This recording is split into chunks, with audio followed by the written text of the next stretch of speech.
خلاصہ یہ کہ زیارت ایک ایسی عبادت ہے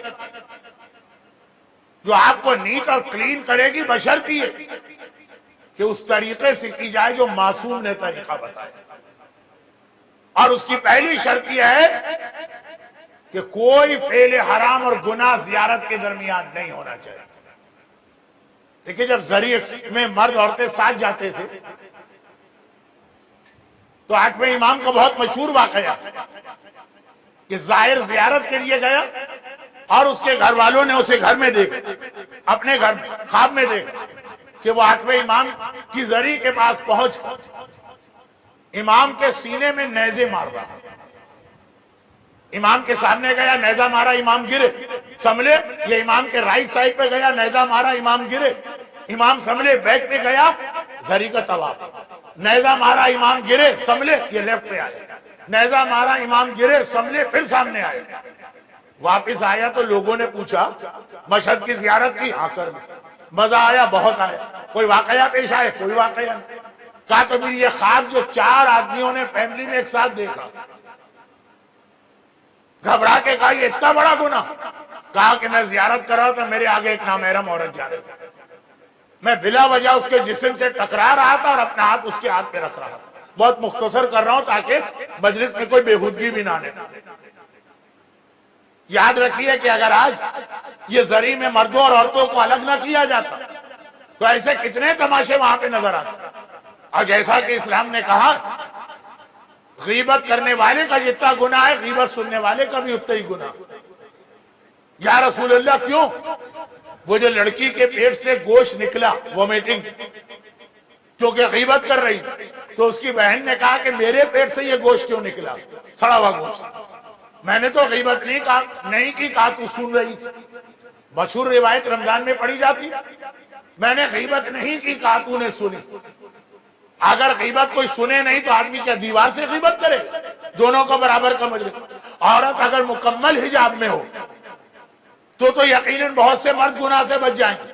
یہ جو عورتوں کا مکی ماؤس ٹائپ کا حجاب ہونے لگا ہے آج کل، یہ بھی برابر سے مجرم قرار دی گئی۔ اچھا کتنی عجیب بات، آخری جملہ کھڑی مجھے بہت پریشان کر رہی ہے، وہ آخری جملہ کتنی عجیب بات کہ ایک طرف تو بے حجابی کی یہ حالت، لوگوں نے کہا مولانا آپ دیکھا کریں مجلس کے بعد کس طرح عورتیں نکلتی ہیں۔ میں نے کہا میں یہاں نہیں دیکھتا، میں دبئی ایئرپورٹ پہ ان عورتوں کو دیکھتا ہوں۔ عراق تک سے آتی ہے ساری عبایا اور چادریں جلدی جلدی ہینڈ بیگ اور پرس میں جاتی ہیں، عورتوں کے پرس بھی ماشاءاللہ بڑے بڑے ہینڈ بیگ ہوتے ہیں۔ مجلس میں آ گئے، مسجد میں آ گئے، کربلا میں حجاب سے چلے گئے، وہ بھی کمال ہے، لیکن دبئی ایئرپورٹ پہ اترو، شاپنگ مال میں گئے، ایک طرف اتنی بے حجابی، ایک طرف کتنا حجاب۔ اب ذرا سنیے بہت جلدی، نماز جنازہ عورت کے لیے بھی مستحب پڑھ سکتی ہے۔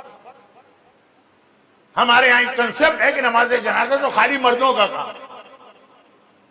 عورت نماز جنازہ پڑھ سکتی ہے، بلکہ اس کے بعد جو 2 مستحب مسئلے آئے کہا لیکن مستحب یہ ہے کہ جہاں مردوں کی آخری صف ہو عورت اس کے پیچھے کھڑی ہو، مستحب یعنی سائڈ بائی سائڈ بھی آ سکتی ہے اگر پردے لٹک رہے ہیں۔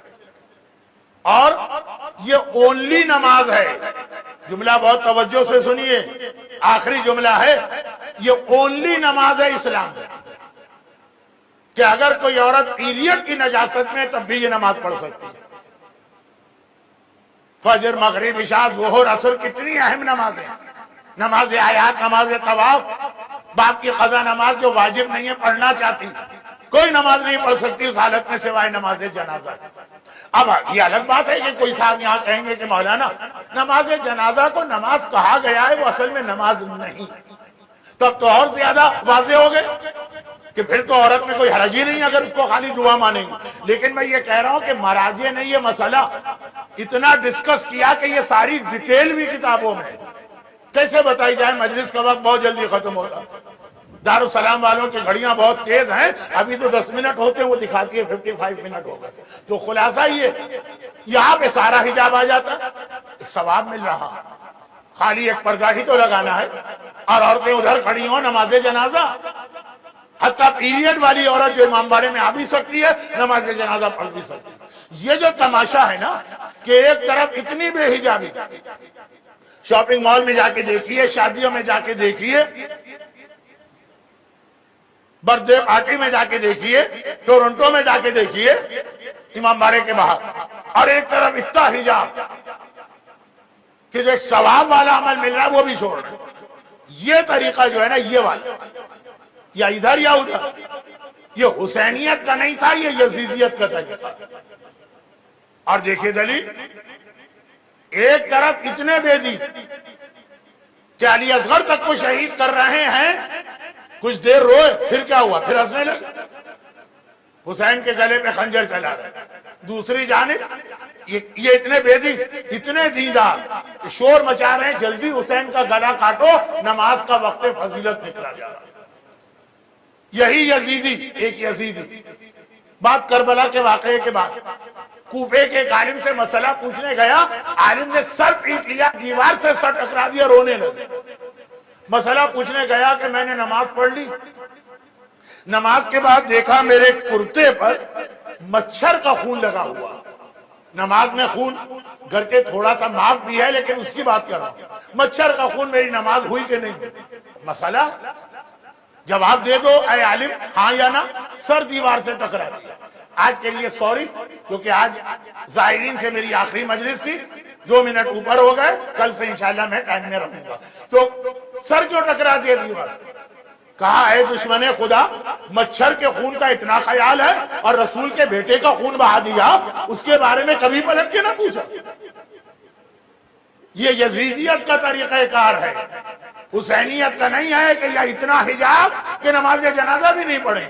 ہاں واجب نہیں ہے، ثواب کی بات، جائز کی بات، یا اتنی بے حجابی کہ یزیدیت میں ہوتا، حسینیت میں تو اتنا سخت حجاب ہوتا کہ بعد واقعہ کربلا کسی نے آقا سجاد سے پوچھا، آقا اشرہ زینبیہ، جناب زینب کے بھی مصائب کبھی آئیں گے شام سے ہٹ کر؟ ویسے تو میں سیریا ہی کے مصائب پڑھوں گا، لیکن آج وقت نہیں۔ کسی نے پوچھا بعد واقعہ کربلا، آقا جب کربلا میں سب سے مشکل وقت شام غریبہ کا آیا، بیویوں کے وارث مارے گئے ہیں، لاشیں زمین پہ پڑے ہوئے، خیموں میں آگ لگ چکی، بچے گھبرائے گھبرائے، سیدانیاں فریاد کرتی ہوئی، آگ جلتے ہوئے خیمے میں، ہر ایک پریشان، مگر ایک بیوی ایسی، اللہ رے صبر و استقامت، بچوں کو بھی وہی سنبھال رہی، سیدانیوں کو بھی وہی تسلی دے رہی، جلتے خیمے سے آپ کو بھی وہی اٹھا کے لائی، لٹے ہوئے گھر کو بھی وہی جمع کر رہی۔